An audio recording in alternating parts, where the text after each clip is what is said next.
Hello everyone, welcome once again to the Pride Light classes. My name is Gaurav and आज से हम start करने वाले हैं एक सीरीज़ जिसका नाम है मध्य प्रदेश एक परिचय। इस सीरीज़ के माध्यम से हम मध्य प्रदेश के सामान्य ज्ञान सिलेबस को कवर करेंगे। तो अगर आप नए हैं तो आप हमारे चैनल प्राइड लाइट क्लासेस को सब्सक्राइब कर दें। तो चलिए आगे बढ़ते हैं और देखते हैं मध्य प्रदेश एक परिचय भाग संख्या 1। इस भाग में आज हम मध्य प्रदेश से संबंधित जानकारियों को देखेंगे। जैसा कि हम जानते हैं कि भारत देश के मध्य में स्थित होने के कारण इस राज्य का नाम मध्य प्रदेश पड़ा, जो कि हमारे स्वतंत्र भारत के प्रथम प्रधानमंत्री पंडित जवाहरलाल नेहरू जी के द्वारा दिया गया नाम है।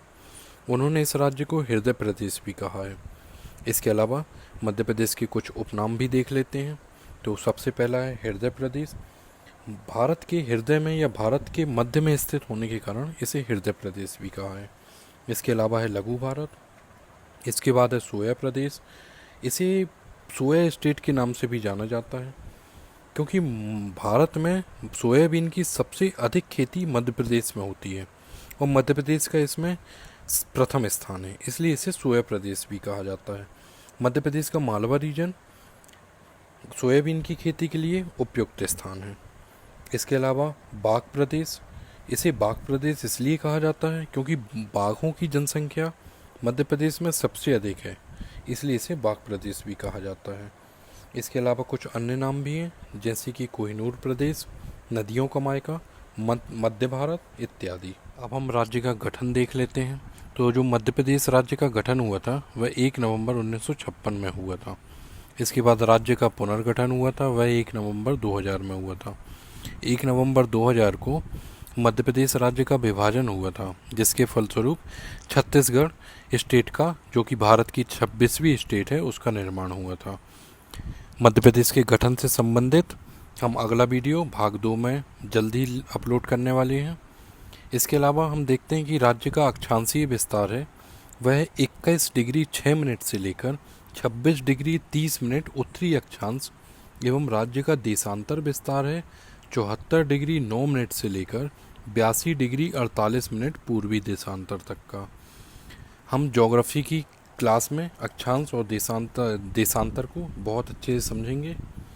इसके अलावा राज्य का कुल क्षेत्रफल है 3,08,000 वर्ग किलोमीटर, जो कि पूरे भारत का 9.38% है, जिसका भारत में दूसरा स्थान है। अब हम मध्य प्रदेश राज्य का विस्तार देख लेते हैं। हमारे मध्य प्रदेश राज्य का विस्तार जो है वह उत्तर से दक्षिण तक का 605 किलोमीटर का है और पूरब से पश्चिम का 807 किलोमीटर का है। अब राज्य की सीमा के बारे में जान लेते हैं। हमारे राज्य की सीमा 5 राज्यों से मिलती है, जो कि है उत्तरी सीमा, जो कि उत्तर प्रदेश से मिलती है, दक्षिणी सीमा जो महाराष्ट्र से मिलती है, उसके बाद है पूर्वी सीमा जो कि छत्तीसगढ़ से मिलती है, उसके बाद जो है पश्चिमी सीमा जो राजस्थान एवं गुजरात से मिलती है। तो अब हम मानचित्र की सहायता से जानेंगे कि मध्य प्रदेश के वे कौन से ज़िले हैं जिनकी सीमा अन्य राज्यों से मिलती है। तो हम सबसे पहले देखेंगे कि उत्तरी भाग यानी यूपी की सीमा से मध्य प्रदेश के कितने ज़िलों की सीमा मिलती है। तो चलिए देखते हैं। तो सबसे पहले आता है मुरैना, जो नॉर्थ पार्ट में स्थित है। इसके बाद है भिंड, भिंड के बाद है दतिया, दतिया के बाद शिवपुरी, शिवपुरी के बाद अशोकनगर, अशोकनगर के बाद है सागर, सागर के बाद है टीकमगढ़, टीकमगढ़ के बाद है निवाड़ी जो कि 52वां जिला है। इसके बाद आता है छतरपुर, छतरपुर के बाद आता है पन्ना, पन्ना के बाद आता है सतना, सतना के बाद आता है रीवा एंड लास्ट में सिंगरौली। तो कुल मिलाकर मध्य प्रदेश के 13 जिलों की सीमाएं उत्तर प्रदेश की सीमा से टच होती हैं। अब इसके बाद हम देखते हैं महाराष्ट्र की सीमा।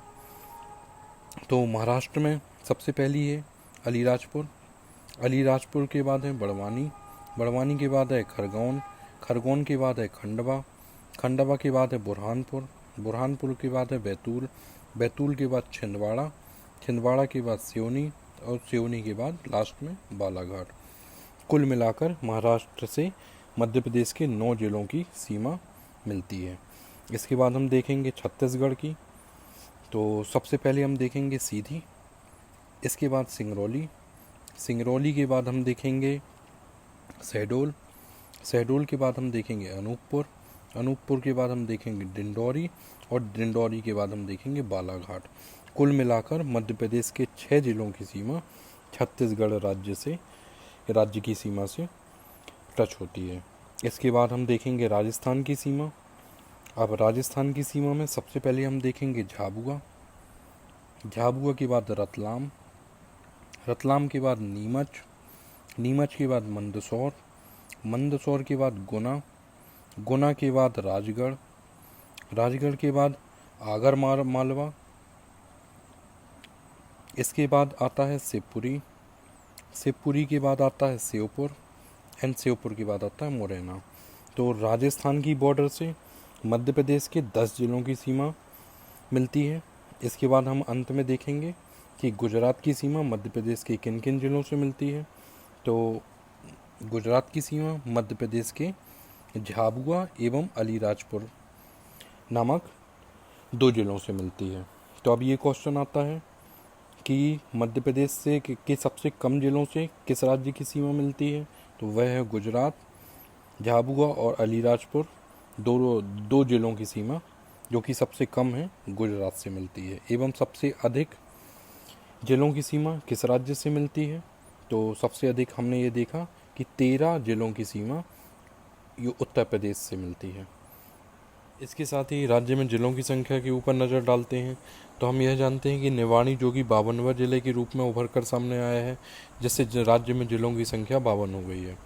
इसके बाद हम क्षेत्रफल की दृष्टि से सबसे बड़ा जिला देखते हैं जो कि छिंदवाड़ा है, एवं जो सबसे छोटा जिला है वह निवाड़ी। इसके अलावा हम देखते हैं कि कर्क रेखा राज्य के 14 जिलों में से होकर गुजरती है। प्रदेश में संभागों की संख्या 10 है। क्षेत्रफल की दृष्टि से सबसे बड़ा संभाग जबलपुर है। क्षेत्रफल की दृष्टि से सबसे छोटा संभाग नर्मदापुरम। प्रदेश में तहसीलों की संख्या 424। क्षेत्रफल की दृष्टि से सबसे बड़ी तहसील है इंदौर। क्षेत्रफल की दृष्टि से सबसे छोटी तहसील है अजयगढ़ पन्ना। कुल विकासखंड जो कि आदिवासी विकासखंड सहित हैं वह हैं 313। आदिवासी विकासखंड 89। कुल नगर शहर 476। कुल ग्राम 54,903। राजस्व ग्राम 53,738। नगर निगम 16। नगर पालिकाएँ 98। नगर परिषद 294। ग्राम पंचायत 23,922। जनपद पंचायत 313। जिला पंचायत 52। प्रदेश में आईजी जोन है 11। डीआईजी रेंज हैं 15। पुलिस जिले हैं 52। कंट्रोल रूम हैं 55। पुलिस उप संभाग हैं 238। पुलिस थाने हैं 1117। पुलिस चौकियां हैं 623। लोकसभा सीटें हैं 29। राज्यसभा सीटें हैं 11 एवं विधानसभा सीटें हैं 230। तो चलिए देखते हैं मध्य प्रदेश से जुड़ी कुछ अन्य जानकारी। तो सबसे पहले देखेंगे कि मध्य प्रदेश का राजकीय नाट्य जो है वह माछ है, जो मालवा क्षेत्र का है। इसके बाद हम देखेंगे कि मध्य प्रदेश का राजकीय नृत्य जो है वह राई है, जो बुंदेलखंड से है। इसके बाद मध्य प्रदेश का राजकीय खेल मलखंभ, जो 2013 में घोषित किया गया है। इसके बाद हम देखेंगे कि मध्य प्रदेश का राजकीय गान जिसके बोल हैं मेरा मध्य प्रदेश, इसके लेखक हैं महेश श्रीवास्तव जी। इसके बाद हम देखेंगे मध्य प्रदेश की राजकीय फसल सोयाबीन है, जिसका भारत में प्रथम स्थान है मध्य प्रदेश का। इसके बाद हम देखेंगे कि मध्य प्रदेश की राजकीय मछली है महासीर। हमारा राजकीय वृक्ष बरगद है, जिसका साइंटिफिक नेम फाइकस वैनगेलेसिस है। इसे मध्य प्रदेश राज्य सरकार द्वारा सन 1981 में राजकीय वृक्ष घोषित किया गया है। भारत में बरगद के वृक्ष का अत्यधिक ऐतिहासिक, औषधिक एवं पर्यावरणीय महत्व है। यह भारत का भी राष्ट्रीय वृक्ष है। हमारा राजकीय पक्षी दूधराज, जिसे हम साहे बुलबुल के नाम से भी जानते हैं, इसका scientific name paradise fly catcher भी है। भारत में सामान्यतः यह 2 रंगों में पाया जाता है। पहला तो है दूधिया सफ़ेद एवं दूसरा रंग है हल्का नारंगी। मध्य प्रदेश का राजकीय पुष्प पलास है, जिसे हम सफ़ेद लिली या मैडोना लिली के नाम से भी जानते हैं। इसका साइंटिफिक नेम लिलियम कैंडिमम है। यह एक लिलिएसी कुल का सदस्य पुष्प है। मध्य प्रदेश सरकार के द्वारा बेड़री प्रजाति के बारहसिंगा, जो कि हिरन की एक प्रजाति है, इसे राजकीय पशु के रूप में घोषित किया गया है, जो कि मुख्यतः कान्हा-किसली राष्ट्रीय उद्यान में पाया जाता है। दलदली घास क्षेत्र इसके रहने के लिए अनुकूल स्थान है। दोस्तों, आज के लिए बस इतना ही। हम आपसे फिर मिलते हैं अपने नए वीडियो में। तब तक के लिए आप हमारे चैनल को सब्सक्राइब कर सकते हैं। धन्यवाद।